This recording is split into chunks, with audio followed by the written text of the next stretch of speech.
tengo fe, aunque los ojos dejen de brillar, aunque la voz se apague y no quiera cantar, aunque los ojos dejen de brillar, aunque la voz se apague y no quiera cantar, te serviré, no importa cómo esté, te serviré, en ti yo tengo fe, aunque el dolor comience a preguntar, aunque la luz se apague y no quiera brillar, aunque el dolor comience a preguntar, aunque la luz se apague y no quiera brillar, me alegraré en Cristo mi Señor, me alegraré en ti mi Salvador, si alguna vez sin fuerza he de quedar, tú eres mi fortaleza y tú me harás andar, si alguna vez sin fuerza he de quedar, tú eres mi fortaleza y tú me harás andar.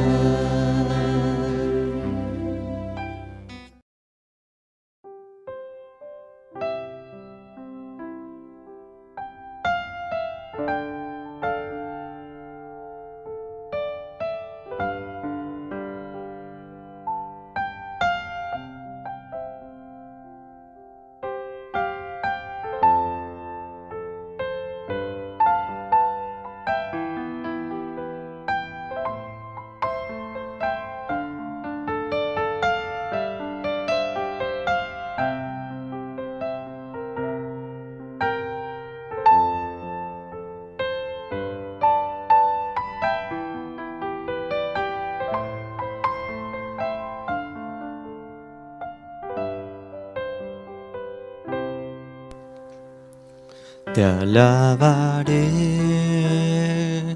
no importa cómo esté, te alabaré,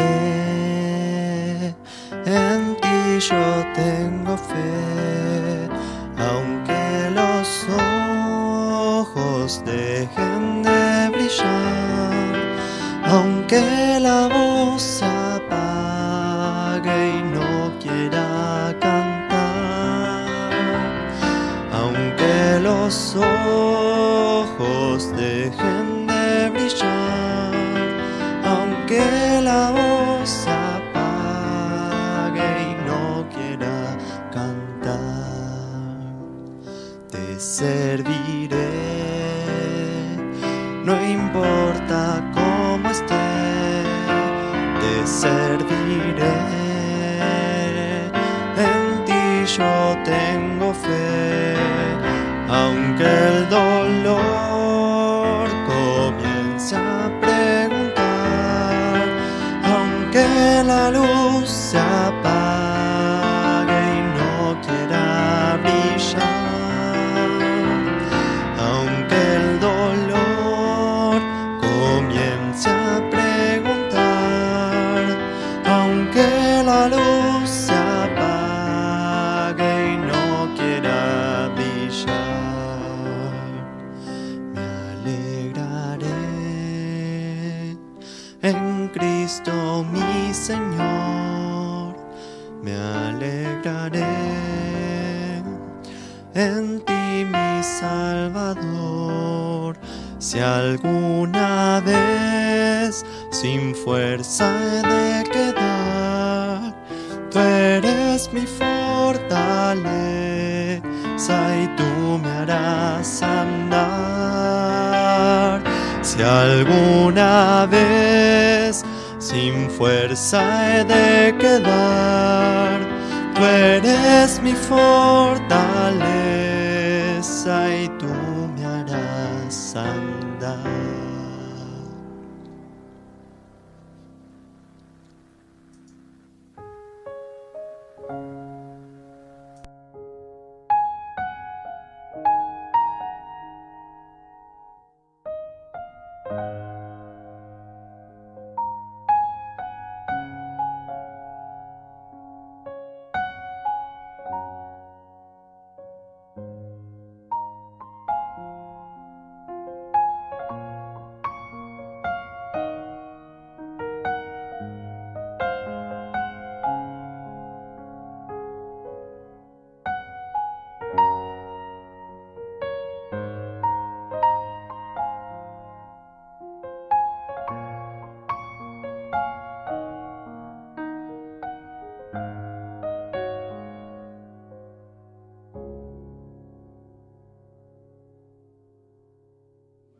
Dice la palabra de Dios así en 2 Tesalonicenses capítulo 2, versículo 1 al 5. Pero con respecto a la venida de nuestro Señor Jesucristo y a nuestra reunión con Él, os rogamos, hermanos, que no os dejéis mover fácilmente de vuestro modo de pensar, ni os perturbéis, ni por espíritu, ni por palabra, ni por carta, como si fuera nuestra, en el sentido de que el día del Señor está cerca. Todos juntos.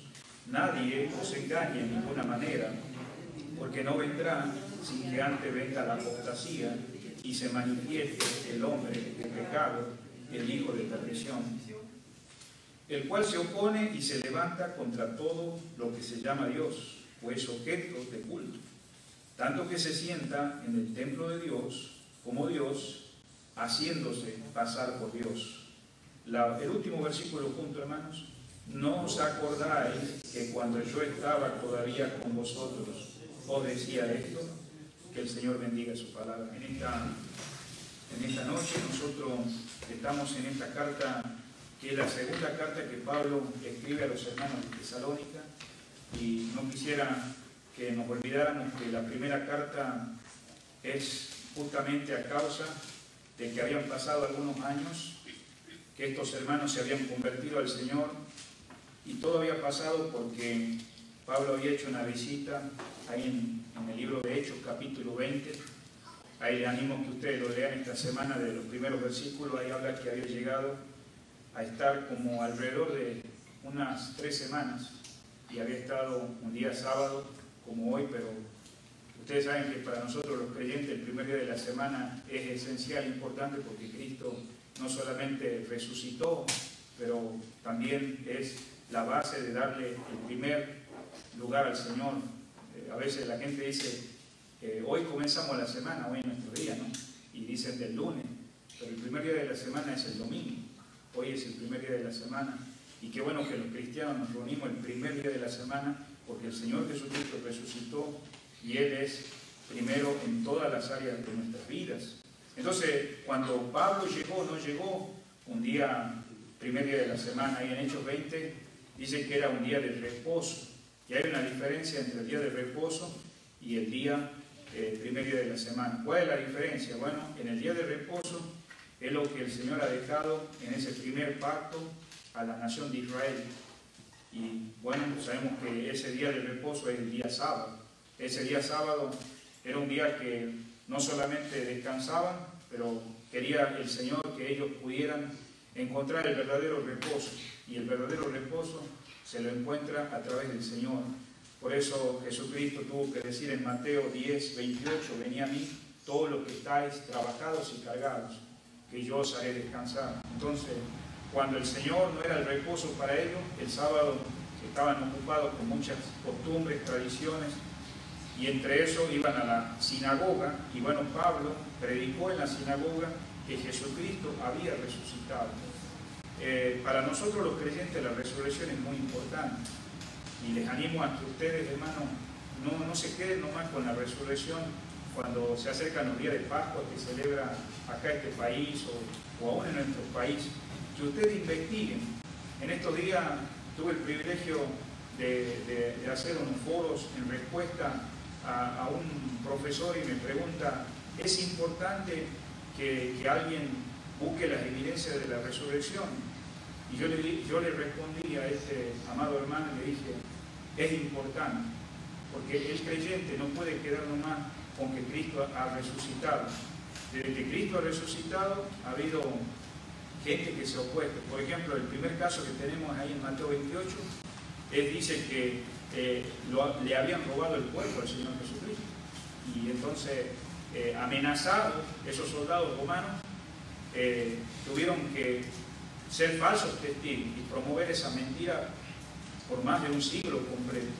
Pero ustedes saben, hermanos, que hay respuesta a ese falso testimonio de que Jesucristo fue robado su cuerpo. Bueno, ustedes saben que en aquellos días, si el cuerpo del Señor Jesucristo hubiera sido resucitado, ¿cómo pudieron contar los testigos, hablando de los soldados, cuando ellos sabían que tenían que pagar con su vida, si se había venido a robar? Entonces, en segundo lugar, ¿cómo podían contar diciendo que se lo habían robado cuando dice que ellos mismos dijeron que se habían dormido? Entonces ellos estaban dando lugar a que el mismo hermano Rey le cortara la cabeza, ¿no? O sea, hay mucha contradicción en ese punto de la resurrección. Y hermanos, cuando viene un ladrón, normalmente, y nos ha pasado a nosotros cuando en Argentina nos dio el privilegio el pastor de quedarnos en su casa a cuidar, cuando un ladrón entra, desmantela todo, da vuelta a toda la casa. Y cuando el Señor Jesucristo, hermano, resucitó, dice que estaban la ropa que le habían puesto como parte de su sepultura, dice enrollada y bien ordenada y acomodada. Los ladrones no pueden hacer esas cosas. O sea, los ladrones cuando entran no tienen tiempo para ni siquiera acomodar las cosas, dejan todo. Entonces, creo que es importante, amado hermano, con este pequeño ejemplo, hay otros, ¿no? También hay ejemplos que dicen que el Señor Jesucristo se desmayó, entonces no murió.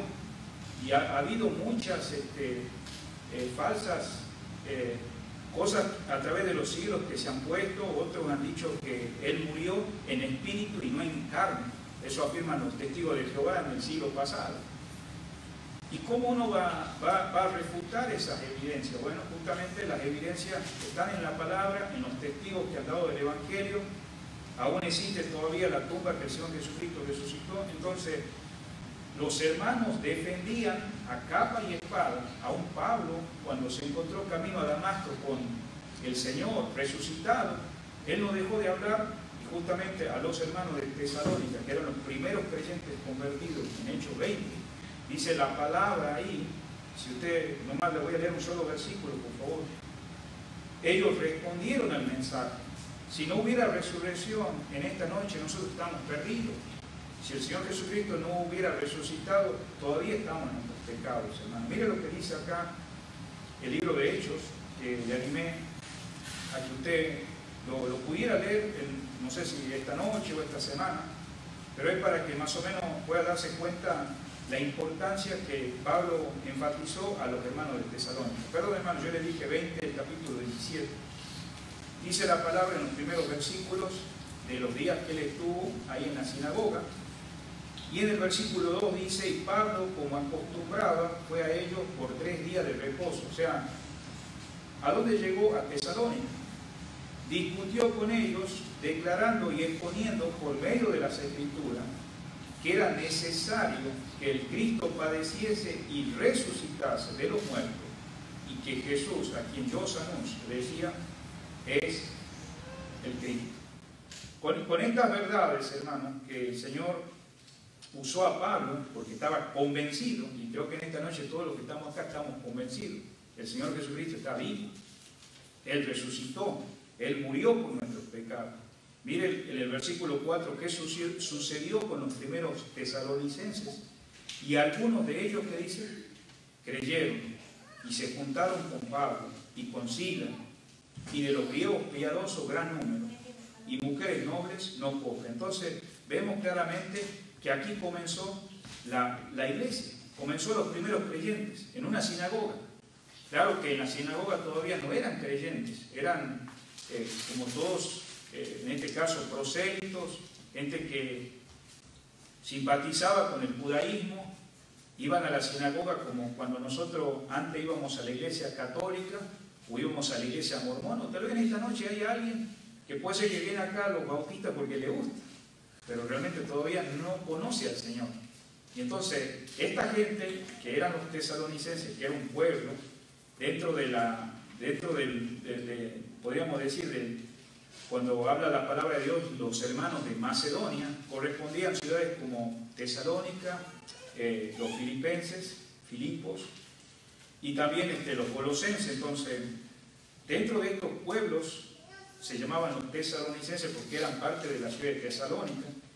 Entonces, ellos eran religiosos, iban a la sinagoga, habían escuchado como todas las veces el mensaje dado por el maestro, por el rabino judío, pero mira, Pablo se paró a compartir el Evangelio.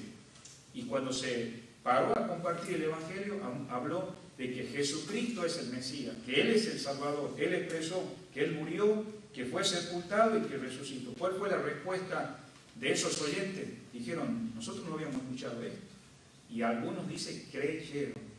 Y esos que creyeron ya no eran judaizantes, ya no eran prosélitos de la sinagoga. Ahora ellos eran hijos de Dios, salvados por su gracia. Y bueno, más adelante vamos a ver que hasta se bautizan, sus vidas son transformadas. Mire, hermanos, la iglesia de Tesalónica, estos hermanos, no eran toda la vida creyentes. Eran hombres paganos, perversos, hacían sacrificios a ídolos impresionantes. Yo estos días estuve estudiando la idolatría de muchas naciones. Realmente pasaban a sus hijos por el fuego, estaban seguros que servían a Dios. Entonces, realmente, más allá que el Evangelio les cambia su vida, les cambia su conducta y todo, y por eso se escribe la primera carta en base a que la iglesia había quedado sin líderes. Pero gracias a Dios, por el amor de Pablo, que desde la cárcel le tiene que escribir una carta para que ellos empezaran a reconocer a los hermanos que estaban ahí, que bueno, usted sabe que una iglesia a medida que se congregan hay crecimiento espiritual. Te animo a que puedas congregarte fielmente, porque nada de estas reuniones es un pasatiempo. Es un tiempo de crecimiento espiritual. Y bueno, los hermanos de Tesalónica habían crecido espiritualmente, sus vidas habían sido cambiadas. Usted lea el capítulo 1 de Primera Tesalonicenses, Pablo elogia lo que hizo el Evangelio en el versículo 5, en el versículo 9 le expresa cómo los demás lugares alrededor decían qué testimonio. Dice que se habían convertido de los ídolos al Dios vivo y verdadero. En el capítulo 2, hermanos, Pablo les hace ver la importancia de que estos hermanos habían tomado la palabra de Dios no como una palabra como si fuera de cualquier maestro. Mire lo que dice el capítulo 2, estamos en Primera Tesalonicenses. Dice las Escrituras así, en el versículo 10, vosotros sois testigos y Dios también de cuán santa y justa e irreprensible nos comportamos con vosotros los creyentes, y así como sabéis de qué modo como padre a sus hijos exhortamos y consolamos a cada uno de vosotros. Y sigue expresando cómo ellos habían recibido la palabra y cómo la palabra había transformado sus vidas. Y después, hermanos, como ustedes saben, en el capítulo 3 vemos la importancia de que Pablo le hace ver de líderes, hermanos. Mire en el capítulo 3, versículo 6, pero cuando Timoteo volvió de vosotros a nosotros, nos dio la buena noticia de vuestra fe. O sea, acordémonos que Timoteo fue como alguien que fue usado por Pablo para confirmar que estos hermanos seguían adelante. Por eso cuando la palabra de Dios, hermano, el Evangelio, es sembrado en la semilla, que es en el corazón de cada creyente, hermano, el que comenzó la obra va a ser fiel en completarla hasta el día de Jesucristo. Nosotros sabemos que vivimos en tiempos que nosotros a veces pensamos que las cosas en el pasado son iguales que ahora. Hermano, ha entrado muchas cosas del mundo en la historia de la iglesia. a tal extremo que a veces nosotros pensamos que nosotros cambiamos a la gente, pero es la palabra que obra. Y Pablo, sin pensar en la sinagoga que pudiera pasar que esos hermanos judaizantes se convirtieran en cristianos, ahora, después de más de 3 años sin verlos, manda a Timoteo para que los visite. Y mira al regreso lo que Timoteo les hace saber. Dice el versículo que estamos leyendo: las noticias han sido buenas, dice, de vuestra fe, de vuestro amor, que siempre nos recordáis con cariño, deseando ver como también nosotros a vosotros. Y eso, hermano, la identidad que tenemos nosotros los creyentes. Mire, nosotros, lo que distingue al mundo, hermanos, frente a un mundo que realmente no puede ver a Dios, porque el mundo no puede ver a Dios, pero el Hijo de Dios puede ver al Señor a través de su palabra. Pero ¿sabe cómo el mundo puede ver a Dios? A través de nuestras vidas. Por eso el Señor le dijo claro a los discípulos antes, dice: en esto conocerán el mundo que sois mis discípulos. ¿Y cómo iban a conocer el mundo, ¿no?, a Cristo? Es a través de sus discípulos. Si os amáis, dice, los unos a los otros. Creo que ustedes, hermanos, han leído los evangelios y han notado que el Señor tenía mucha comunicación con el Padre. Desde que él, hermano, fue encontrado con sus padres ahí, porque ya tenía algunos días que no lo habían visto, estaban afligidos sus padres buscándolo, llegaron al templo y lo encontraron frente a los maestros. Estamos hablando del Señor Jesús, a una edad de 12 años. ¿Y cuál fue la respuesta de Jesús hacia sus padres?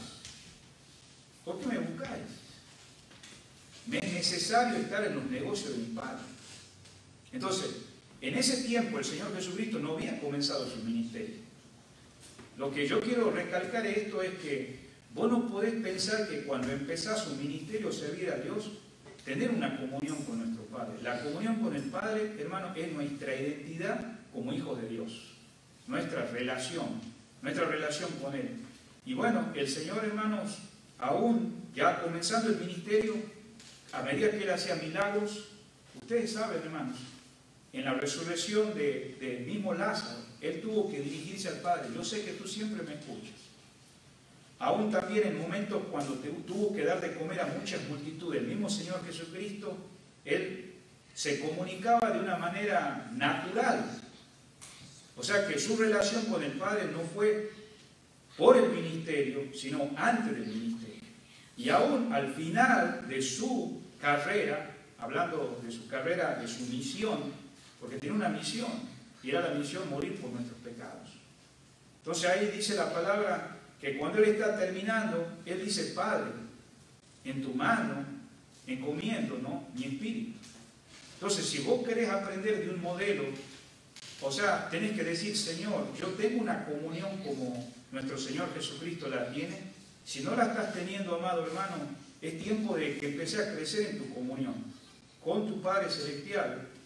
Exactamente, Pablo tenía ese aprecio hacia los hermanos de Tesalónica, por eso les dice de esa manera, de cómo quería verlos a ellos para que supieran que siguieran fieles. Ya en el capítulo 4 de Primera Tesalonicenses, hermanos, les hace ver la importancia de que ellos, ya al ser hijos de Dios, deben ser diferentes al mundo. Por eso el capítulo 4, versículo 7 dice: pues no nos ha llamado Dios a inmundicia, sino a santificación. Y bueno, sigue expresando cosas que muchas veces, como ellos, hermanos, venían de un trasfondo pagano. Una de las luchas más grandes que nosotros tenemos cuando el Señor empieza a hacer la obra en nuestras vidas, ¿sabe cuál es? Es nuestro propio yo. A veces nuestro pasado, a veces nuestra manera de vivir, a veces los consejos que nos dieron nuestros padres inconversos, las cosas que nos enseñaron en la escuela pública, las malas costumbres. Todo eso es una lucha que tenemos. Pero ¿sabes qué? Vemos claramente que Pablo les tiene que hacer ver que el Señor los ha llamado no a vivir una vida de inmundicia, sino que dice de santificación. Ahora, claro, querido, a veces nosotros tenemos que pensar qué es la santificación, qué interpretamos por santificación. Hay muchas personas que yo les he preguntado: ¿qué significa para vos santificación?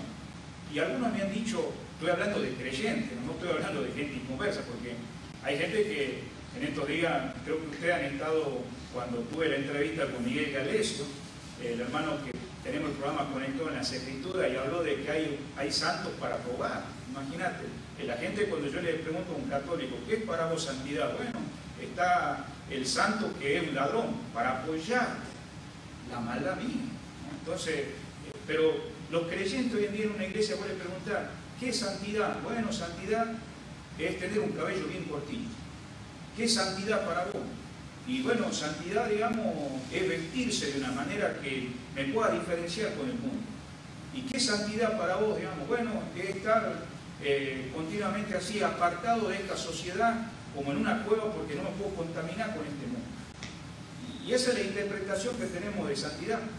Ahora, ustedes saben, hermanos, que los judíos, yo en la vida, hermanos, hasta la manera de vestir, ellos no mezclaban los colores, ayunaban, también, hermanos, ellos hacían muchas cosas que la gente pudiera decir, bueno, ¿qué santidad tienen ellos?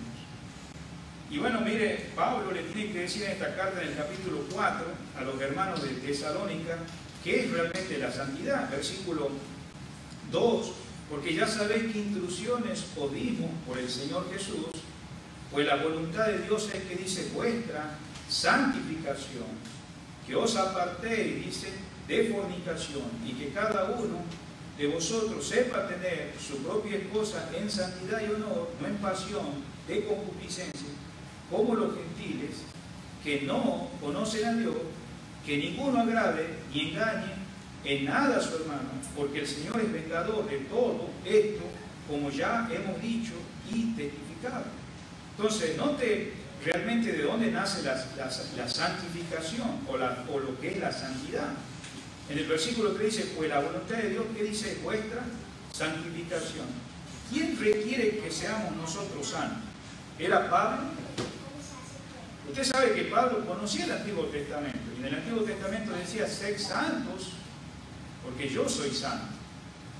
Entonces, la santidad no tiene que ver solamente con algo exterior, tiene que ver con tu amor al Señor, en el conocimiento y el temor de Dios, porque mira, es interesante que Pablo les recomienda a los tesalonicenses, porque ellos, hermanos, no eran como los judíos. Los judíos, si por ejemplo se encontraba una pareja andando en adulterio, en fornicación, ¿a qué eran expuestos entre la comunidad judía? A la muerte. Ahora, estos no eran judíos. Los tesalonicenses estaban a favor del matrimonio libre, estaban a favor de tener 3, 4 mujeres. Y hermanos, si vamos no más muy lejano en nuestros días, hay pueblos de donde venimos donde es normal que la gente practique lo que es el divorcio, el adulterio, la fornicación. Entonces, si te das cuenta, el pueblo judío tenía su santidad, pero rechazaban al Mesías. Ahora, estos de Tesalónica eran hermanos que andaban mal, porque Pablo les tiene que decir con una razón, que cada uno tenga su propia esposa, porque pues había habido problemas morales. Por eso termina diciendo ahí el versículo, que no sé si usted ha notado cómo Pablo lo resalta a ese punto, ¿no? Dice en el versículo 4, que cada uno de vosotros, dice, sepa tener su propia esposa en santidad, que dice, y honor. Entonces, y más abajo dice que ninguno agravie, que dice, a su hermano. Entonces, el punto no es solamente, hermano, amar a Dios, el punto también es amar a mi prójimo. Porque si hablamos de santidad, estamos hablando de que si yo estoy también siendo un problema a mi querido hermano o hermana, aunque yo diga que amo a Dios, yo estoy siendo también piedra de tropiezo a mi hermano, estoy agraviando a mi hermano. Entonces la santidad también no solamente tiene que ver con mi perspectiva de Dios, pero también cómo estoy hacia mi prójimo. Y bueno, justamente todas estas cosas Pablo estaba ayudando a estos hermanos que en algún momento él los había dejado de ver por más de 3 años, pero seguían adelante. Y ya en el capítulo 5, hermanos, él sigue expresando acerca de lo que va a tener que hablar en la segunda carta, pero dice acá en el versículo 1, pero acerca de los tiempos y de las ocasiones, no tenéis necesidad, hermanos, que yo escriba, dice. porque vosotros sabéis perfectamente que el día del Señor, ¿qué dice? Vendrá como ladrón en la noche. Más adelante vamos a ver estos pasajes, hermanos, porque en esta noche queremos nomás ver un relámpago del capítulo 2 de 2 Tesalonicenses. Yo sé que, hermano, si uno lee estos pasajes, a cómo está la situación actual, uno diría, bueno, hermano, parece que estos tiempos son ahora, ¿no? Porque dice acá, pero acerca de los tiempos y de las ocasiones, hermano, en el tiempo del Señor Jesucristo, ya en el tiempo de Pablo, de esta iglesia, hermano, ya se estaba diciendo que el Señor había venido. Ya había falsos profetas que estaban diciendo eso. Y otros ya pensaban que ya los había dejado el Señor. Entonces Pablo tiene que escribir de que deben prepararse los hermanos. Y nota una expresión en el versículo 3, dice, cuando digan paz y seguridad, entonces vendrá sobre ellos destrucción repentina, como los dolores de la mujer encinta, y no escaparán. Si ustedes van a empezar a interpretar estos pasajes, le animo a que ustedes anoten esto. Hay un método que le dicen el método preterista. ¿Por qué se llama el método preterista para interpretar estos pasajes de profecía? Porque, hermano, estos pasajes hoy en día lo están usando mucho. Mira, ya el Señor viene. Y sí, hermano, el Señor viene desde hace 2000 años, pero no ha puesto una fecha, ¿no? Porque si ponemos fechas, estamos en peligros. ¿Cuánta gente está arriesgándose y está quemándose? Está perdiendo, digamos, aún de que ya no hay una confianza. Es casi como los noticieros que estamos teniendo en nuestros días. Ya no podés confiar en un canal CNN, ya no podés confiar en canales, ya el 90% de la noticia ya no es genuino, no es verdad. Entonces, justamente yo no quiero usar estos estudios proféticos para que ustedes vayan diciendo, ya el pastor ha dado fechas, y usted ya hasta venda todo y empieza a quererse asegurar. No, que usted vaya confiando en el Señor va a venir en cualquier momento, eso sí. Entonces, entonces el método preterista, hermano, son todos los eventos que se registraron en el texto, como el texto que estamos leyendo, en este caso el versículo de 1 Tesalonicenses 5:1, ¿no? Dentro de este periodo. O sea, ¿qué periodo fue? Estamos hablando del año 65 después de Cristo. Entonces, quiere decir que fue en el primer siglo para el escritor. ¿Y quién es el escritor? Estamos mirando en esta noche, ¿quién está escribiendo esta carta? El apóstol Pablo. Entonces, el método preterista es interpretar no solamente el Apocalipsis, 1 Tesalonicenses, 2 Tesalonicenses, ¿no? Es donde se colocan los eventos del primer siglo. ¿Y cuáles son? Justamente los que estamos mirando. Acuérdense que la circunstancia en aquellos días demandaba que se escribiera esta carta. Los hermanos estaban sin pastores, sin ancianos. De paso quiero decirle, hermanos, mire lo que dice el versículo 14. Estamos acá en 1 Tesalonicenses, capítulo 5, hermanos, versículo 12. Os rogamos, hermanos, que reconozcáis a los que trabajan entre vosotros y os presiden el Señor y os amonestan. Por eso es importante que en una iglesia haya pastores, hermanos, haya diáconos, haya evangelistas, maestros. La Biblia dice ahí en Efesios 4 que Dios los ha constituido, ¿para qué? Para la edificación del cuerpo de Cristo. Entonces, justamente esta iglesia no tenía pastores o ancianos, pero él está diciendo, hermanos, ya es tiempo de que reconozcan, hay hermanos ahí. Porque, hermano, una iglesia es sostenida por el Señor. ¿Y quién es la iglesia? Somos nosotros. Son el cuerpo de hermanos ahí de Tesalónica, pero aún así los hermanos estaban tan enfocados en las circunstancias y no estaban viendo que había hermanos fieles. Entonces es importante tener eso. Entonces dijimos que si vamos a interpretar estos versículos de profecía, tenemos que ver que en el primer siglo, hermano, se narra simbólicamente el conflicto de la iglesia con el imperio romano. No sé si ustedes sabían que el Señor Jesucristo en una ocasión, caminando por el templo, los discípulos le dijeron, ¿cuándo estas cosas van a suceder?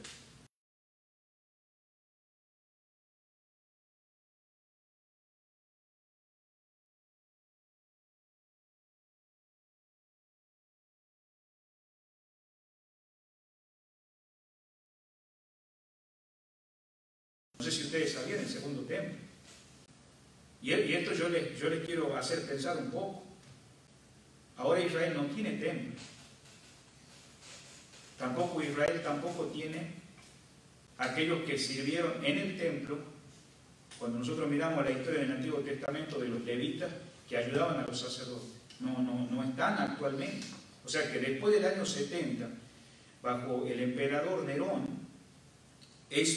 persiguió a los creyentes y destruyó. Acordémonos, hermanos, que todo esto, cuando una vez al Señor le preguntaron, ¿no? Porque los venían a tentar los herodianos, los venían a tentar los saduceos, los fariseos, le dijeron: ¿es necesario pagar los impuestos, los tributos a César? Usted sabe que en la moneda aparecía el rostro de César, o sea que el rostro de César simbolizaba el Dios de Roma. Entonces, en esos momentos, ¿sabe qué lo estaban empujando al Señor? Bueno, decir que no hay que pagar tributos, porque para nosotros, si vos sos el Mesías, tú tienes que sacarnos de la esclavitud de Roma. Pero Jesucristo, hermano, conoce los corazones, y Él le dijo: da a César, o sea, pagá los impuestos que hay que pagar al que merece ser pagado, pero dale a Dios lo que es de Dios. Entonces, en otras palabras, todo esto que yo estoy comentando es justamente la situación que había en aquellos tiempos y que nos debe hacer pensar a nosotros que esta manera de interpretar, hermano, proféticamente, significa que cuando ellos miraron que el templo fue destruido, ¿sabe lo que estaban pensando, hermano? Que ya se venía el fin del mundo. ¿Me explico? ¿Por qué? Porque para el judío, hermanos, y principalmente el judío que era de los que iba a celebrar la Pascua, la fiesta de tabernáculos, el templo era un lugar donde concentraban no solamente al judío de Jerusalén, venían de otras naciones. Y ver que ahora ya no tienen templo, ver que ahora la fe cae, ya no tienen sacerdote, ya no tienen sumo sacerdote, ya no tienen levitas. Entonces nosotros tenemos que interpretar que en aquel primer siglo, por eso Pablo escribe esta carta y dice: bueno, esto ya se está viniendo a... El segundo método, hermano, de interpretar estos pasajes para ayudarnos es el método futurista. ¿Qué quiere decir esto, hermano? Que nosotros vamos a ver, aún en ciertos pasajes, ¿viste? Como el Apocalipsis, lo vamos a ver más adelante, vamos a ver la bestia, vamos a ver simbología, digamos, de imágenes que se utilizan. ¿Y eso para qué es, hermano? Para hacernos ver que tiene un significado, y esto se lo debe interpretar como literal, pero también de una manera simbólica. Y lo vamos a tener que combinar con el intento, porque ¿quién es el autor, hermano, de la palabra de Dios? Es Dios. Pero Dios ha usado a Juan, ha usado a Pablo y ha usado a Judas, escribiendo eventos futuros, hermanos, para nosotros encontrar un significado futurista. ¿Qué quiere decir? Mira, hermano, de esta carta se han escrito 2000 años atrás. Nosotros ya estamos en el siglo XXI. Y nosotros vamos a encontrar que este pasaje, el Señor sí viene. Ahora, también hay un método que se llama histórico para interpretar esto. En la historia de la iglesia, hermano, en la historia esto es para que usted entienda, en la historia de la iglesia ha habido persecución. Si usted cree que nosotros vamos a enfrentar persecución en los próximos días con el nuevo gobierno, usted debe ir a la historia de la iglesia, debe ir a la reforma, debe ir, digamos, a los siglos donde los cristianos eran aserrados, muertos, perseguidos. Y siempre en esa historia, hermano, sostiene los eventos descritos directamente relacionados con los acontecimientos mundiales. Hermano, tenemos la historia Latinoamérica, tenemos la historia Europa, cada nación tiene su historia. Y todo esto, hermano, simboliza, hermano, con el Apocalipsis, hermano, eventos mundiales. Cuando nosotros hablamos de pestes, cuando dice la Biblia de pestes, la Biblia habla de que va a haber terremotos. ¿Usted cree que ha habido terremotos nomás en estos 20 años? No, en el siglo pasado ha habido, en los anteriores siglos también. Entonces, a través de la historia ha habido también eventos de enfermedades. Cuando hablamos de la historia también se ha mencionado, Napoleón Bonaparte fue considerado anticristo. ¿Usted sabía eso? Hitler, este hombre que mató a millones de judíos, era considerado Hitler. Aún nosotros pudiéramos pensar que el anticristo ya está ahora. Entonces, todos estos métodos los tenemos que juntar y llegar a una conclusión, hermanos. Pero también hay el último método para finalizar, para que nosotros empecemos a interpretar, hermano, estos pasajes proféticos. Es el método, hermano, idealista. ¿Y qué quiere decir esto, hermano? Juntar los eventos históricos, juntar los eventos futuros, ¿no? Estamos hablando que tiene que ver con nuestros días. Sí, porque en el tiempo de Pablo no estaban votando, pero en nuestros días están votando. En nuestros días acaba de pasar un huracán en Centroamérica, pero en el tiempo de Pablo había otra situación. Entonces, pero también vamos a ver la historia. Hermanos, si vamos a ser perseguidos, acordémonos que 500 años atrás ya hubo persecución. Si vamos a hablar de persecución, vamos a ver, hermanos, que en el año 70 después de Cristo, ¿usted por qué cree que la carta de Hebreos está escrita? Porque los hermanos habían quedado sin casa, habían sido expatriados, habían sido corridos. Y Pablo tiene que decir, tenemos un sumo sacerdote, tenemos a alguien que traspasó los cielos, tenemos a alguien que, digamos, tal vez ustedes están preocupados por eso. Pero hermano, en la historia todo esto vamos a juntar, porque el texto bíblico, hermano, va tras las espaldas, hermano, tras todo esto que tiene que ver la palabra de Dios y también Satanás. No se trata nomás, hermano, de algo nomás que vamos a inventar. Las promesas de Dios, hermanos, están acá en su palabra, y por eso vamos a ver eso. Y en esta noche, hermano, entrando a este capítulo 2, y ahora no voy a ir por todos los versículos, nomás quiero enfatizar el versículo 1, dice, con respecto a la venida de nuestro Señor Jesucristo. Ya en la primera carta había mencionado él acerca de la venida. Si usted nota en el capítulo 4, usted le habló en el versículo 13 esta semana. Creo que el año pasado enseñamos sobre ese pasaje, pero solamente le quiero animar a que lo lea. Dice en el versículo 1, pero con respecto a la venida de nuestro Señor Jesucristo y a nuestra reunión con Él, os rogamos, hermanos. Hay cosas, hermanos, que van a suceder antes de que suceda esta venida del Señor. Y note, el versículo dice, nuestra reunión ¿con quién? Con Él. Hermanos, los hermanos estaban pasando grandes pruebas en la segunda carta a los tesalonicenses. Estaban siendo perseguidos los hermanos. Y entonces Pablo le dice, mira, yo tengo que decirle algo con mucha firmeza con respecto a la venida de nuestro Señor Jesucristo. O sea, le está marcando a ellos, hermanos, que pronto el Señor los va a venir a levantar. Y queridos hermanos, ¿cuántos de ustedes creen que el arrebatamiento, como dice acá el versículo, nuestra reunión con Él va a ser pronto? ¿Usted está convencido de eso? ¿Usted espera al Señor? Bueno, mira, no lo estoy diciendo yo, pero mire, el mismo Pablo nos está animando en esta noche, dice, nuestra reunión, ¿qué dice? Con Él. Mientras tanto, hermanos, los hermanos de Tesalónica estaban en oración, y por ello Pablo le estaba exhortando. Por eso dice la palabra, os rogamos. Es un ruego, es una palabra de ánimo, es un empleo cariñoso, de aprecio para ganarlos, para decirle, hermano, hay mucha enseñanza incorrecta que está corriendo en aquellos días, y yo les quiero mostrar la manera correcta para que ustedes no se dejen censurar de una manera severa. Espero, hermano, que sigamos escuchando la buena noticia, porque hoy en día es fácil escuchar las malas noticias. Y por eso él dice, ¿en cuanto a qué? Pablo, ¿en cuanto a qué? Pues el tema principal de esta carta que estamos en esta noche tratando es el encuentro con Él. Porque el Señor no nos va a dejar pasar todas esas cosas, pero si pasara eso y ustedes tuvieran que enfrentar la muerte, se van con el Señor. Y por eso dice nuestro recogimiento, nuestra reunión con Él, nuestra asamblea completa. Nosotros, hermanos, esta asamblea, esta reunión que estamos teniendo en esta noche, es temporal. Pronto ya va a ser eterna. Ya no tendremos que regresar a nuestra casa.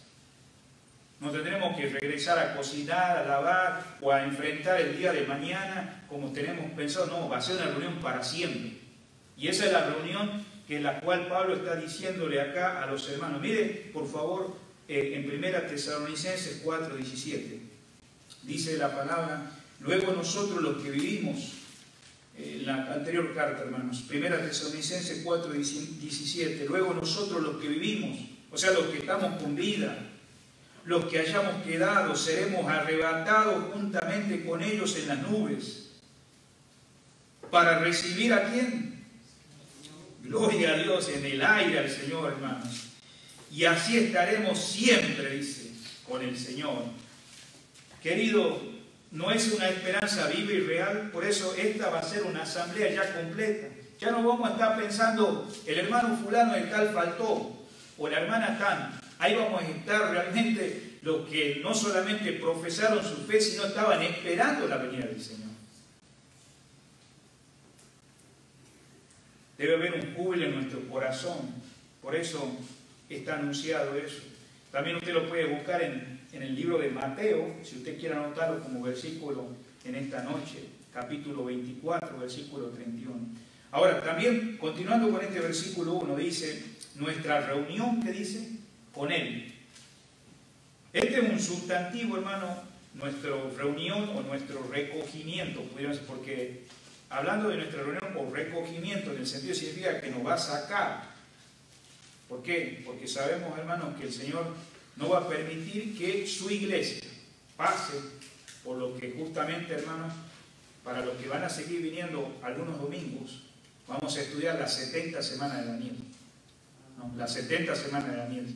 Yo sé que tengo años que yo he estudiado eso, pero es lindo poderse a pensar que en el plan profético Dios tiene una semana pendiente para Israel y lo que el mundo va a enfrentar. Pero para ese tiempo ya puede ser, hermano, esta misma noche.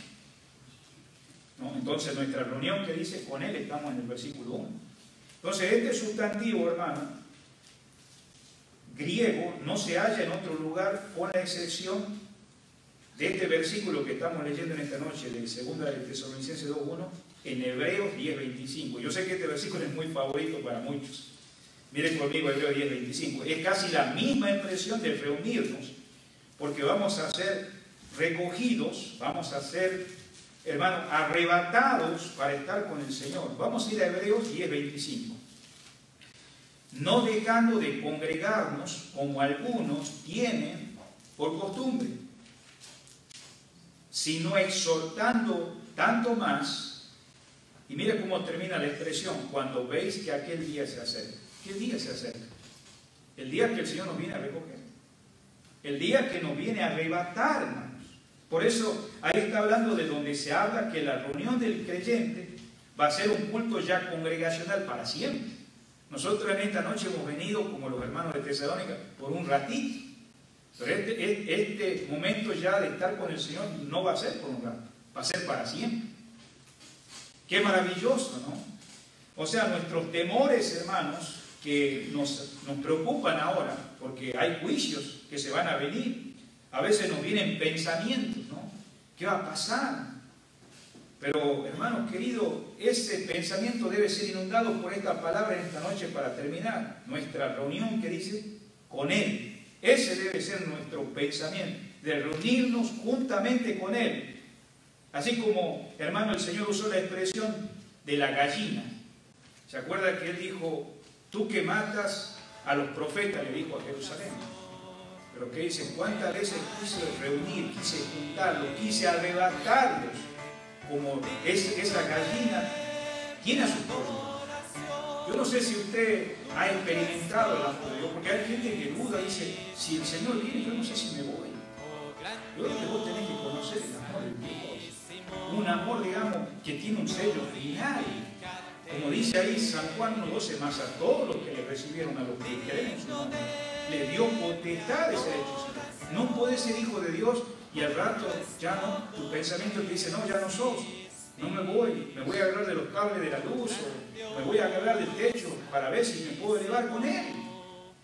No, hermanos, dice el Señor que Él ha querido aún a Israel juntarlo como la gallina junto a sus pollos, debajo de las alas. Qué amor, ¿verdad, hermanos? Imagínense, todavía en esa última semana que espera, que falta cumplir de las 70 semanas de Daniel, que son 7 años de tribulación y de gran tribulación.